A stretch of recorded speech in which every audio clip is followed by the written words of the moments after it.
I'd like to start by asking you to think about a massive experiment. It looks like science fiction. Thousands and thousands of animals in cages exposed to thousands of chemicals for a long time. And you could say, well, this is just fantasy, but I propose to you that this is an experiment that we have all been taking part in without our permission since the 1950s with increasing numbers of chemicals.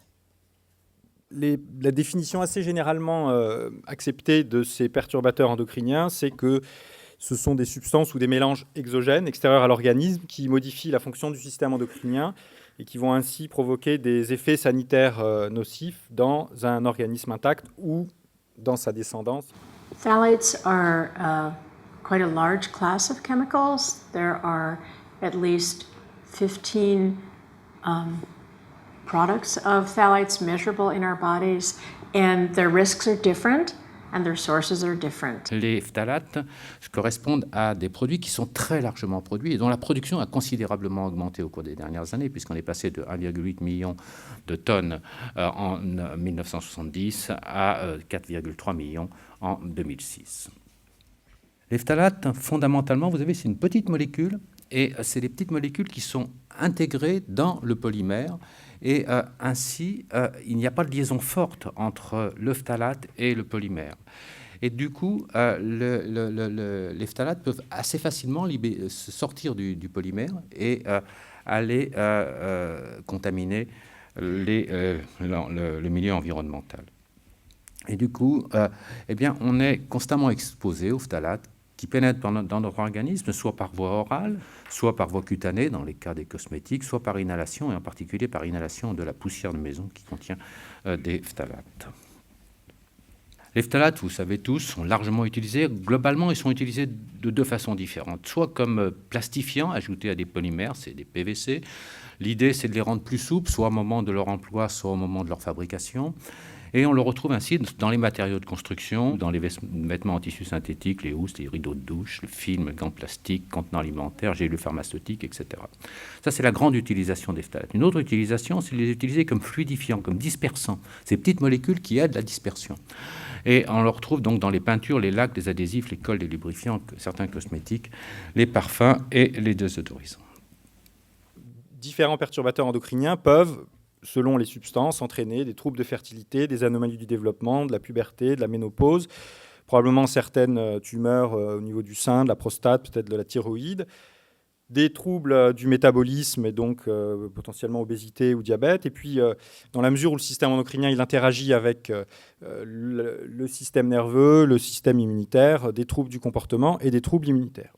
When the mother has higher levels of at least two of these parent phthalates, DEHP and DBP, diethylhexylphthalate and dibutylphthalate, when those are elevated in the mother during pregnancy, there are significant changes in the reproductive system of her male offspring. And what this group of outcomes is called is the phthalate syndrome. Des données américaines de l'étude NHANES, dans laquelle, sur une cinquantaine de femmes, chaque colonne correspond à une femme, on a recherché jusqu'à une cinquantaine de substances, dont beaucoup sont des perturbateurs endocriniens. Et la hauteur de la barre indique simplement le nombre de substances qui ont été retrouvées. Et vous voyez que chez toutes les femmes, on a retrouvé au moins 25 des 52 substances qui ont été recherchées. Donc, il s'agit d'un ensemble de femmes enceintes américaines. Et on est donc face à une exposition qui est très fréquente. Et l'exposition au mélange est, elle aussi, très fréquente. In fact, when the mother is given DEHP, diethylhexylphthalate, or dibutylphthalate, the male pup develops a series of changes in the genitals, including a shorter anogenital distance, smaller penis, and a malformed penis, undescended testicles.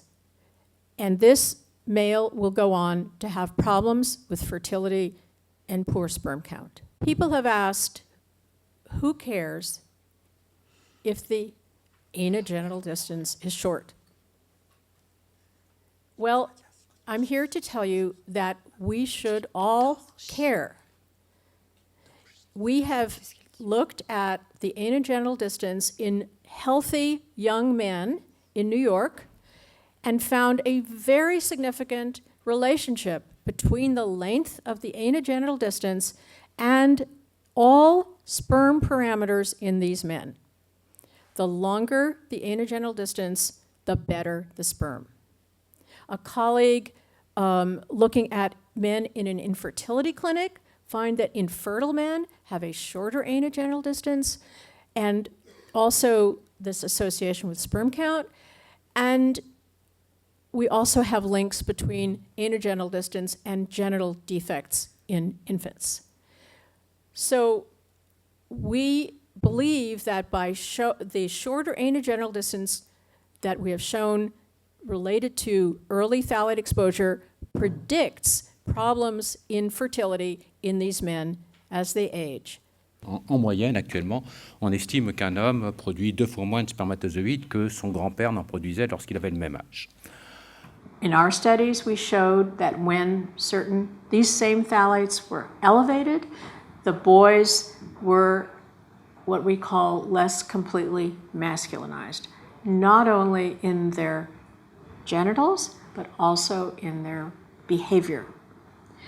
Other studies have linked the prenatal phthalates to other developmental endpoints, mostly in males, but some in females, seeing more aggression, more what we call ADHD-like behavior, and so on. These are relatively new studies. We're learning more and more because the way to measure behavior changes over the age of the child, and it changes over the kind of outcome that you're going to be looking at. But we now have sufficient evidence to say it is very likely that we have significant effects of prenatal phthalates on behavior in developing children. We also have evidence that the phthalates are linked to metabolic syndrome and can be measured in body fat. So this is a new and developing field. It's, of course, an adult outcome.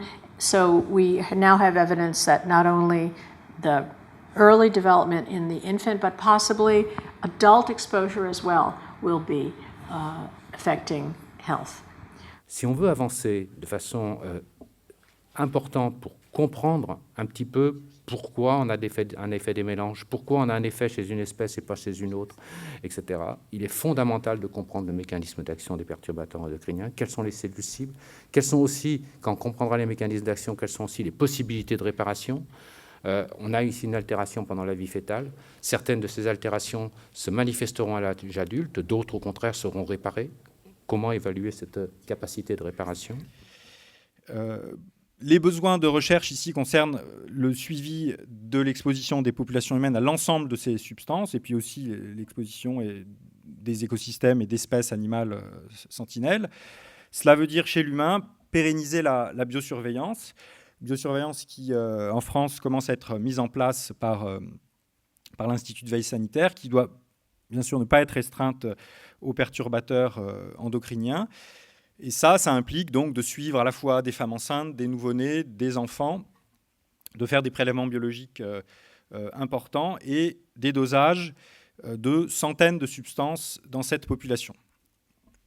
Le coût est important et là, il y a un réel besoin aussi de développer des techniques de dosage sensibles et à très bas coût pour un grand nombre de substances pour que tout ceci soit fait efficacement. Mais là, on peut dire que la France a un certain retard par rapport aux Américains ou à certains autres pays européens tels que l'Allemagne et qu'on cherche à rattraper.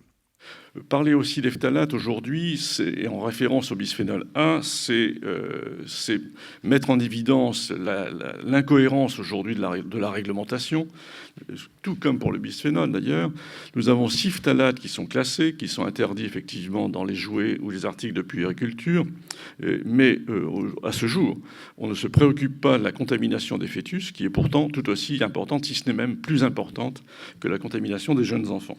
Et donc, c'est aussi aussi poser la question de l'ensemble des phtalates et pas seulement de ceux qui sont aujourd'hui classés. We definitely have enough information to take action to prevent exposure to these chemicals by pregnant women and children. Comment le politique peut-il appréhender ça et ensuite en tirer des conclusions en ce qui concerne son action et ses propositions? Je pense qu'il est très important d'abord qu'il se montre suffisamment disponible pour rencontrer des scientifiques. Le problème, c'est que quand on est un politique, eh bien, il faut aussi entraîner des groupes. Et donc, aujourd'hui, j'ai été la première commune, parce que j'en suis le maire à Saint-Jean, à la Haute-Garonne, à interdire les biberons au bisphénol. Et puis ensuite, ça a été voté et puis repris depuis le 1er mars 2011 à l'échelon européen.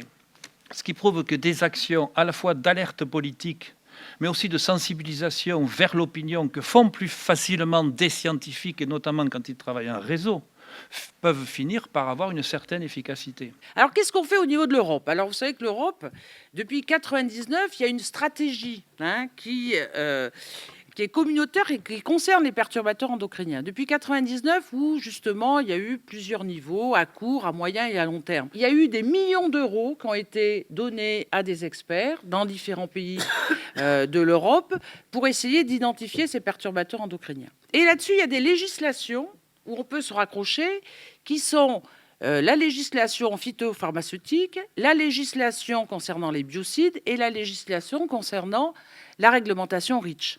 Vous voyez, ça touche ces législations-là. Et c'est vrai que les députés, par contre, notamment au Parlement européen, veulent faire avancer l'histoire des perturbateurs endocriniens sur les jouets, sur les cosmétiques et sur les contenants alimentaires. Ça, c'est une volonté où chaque fois qu'il y a une directive qui est discutée, eh bien, on se bagarre pour que les perturbateurs endocriniens soient soit interdits, ou soit, s'ils sont utilisés, il y a au moins un étiquetage pour informer le consommateur qu'il y a les perturbateurs endocriniens. Et nous avons lancé, il y a maintenant 5-6 ans, c'est-à-dire autour de 2007-2008, un projet qui s'appelle le projet Nesting et qui a pour objectif d'aider les jeunes parents à créer un environnement intérieur sain pour leur enfant. L'une des principales missions du C2DS est d'informer ses adhérents et d'alerter les décideurs en santé, également les pouvoirs publics sur tout ce qui de nature a menacé la santé des patients et également la santé des personnels hospitaliers. There are alternatives, I just point out to you. There are alternatives to the petroleum-based products that we've been talking about. There are, for example, food-based alternatives, food-based plastics. Je pense qu'il faut avoir une volonté politique. Et puis, je dois dire aussi qu'il faut s'adresser aussi à l'industrie, qui parfois se comporte comme un obstacle absolu, mais qui parfois coopère aussi. Et je viens de voir sur la veille phtalate du RES qu'un certain nombre d'entreprises, mais anglo-saxonnes, ont avancé sur la production de ces substituts BPA ou au BPA ou au phtalate pour leur production. And the good news is that these chemicals are non-persistent. Unlike the persistent chemicals that were phased out by the POPs Treaty, these remain in our bodies for matters of hours and days. So that if we can get control of this situation and remove them from our daily lives, they will not persist in our bodies, except possibly through some epigenetic mechanism.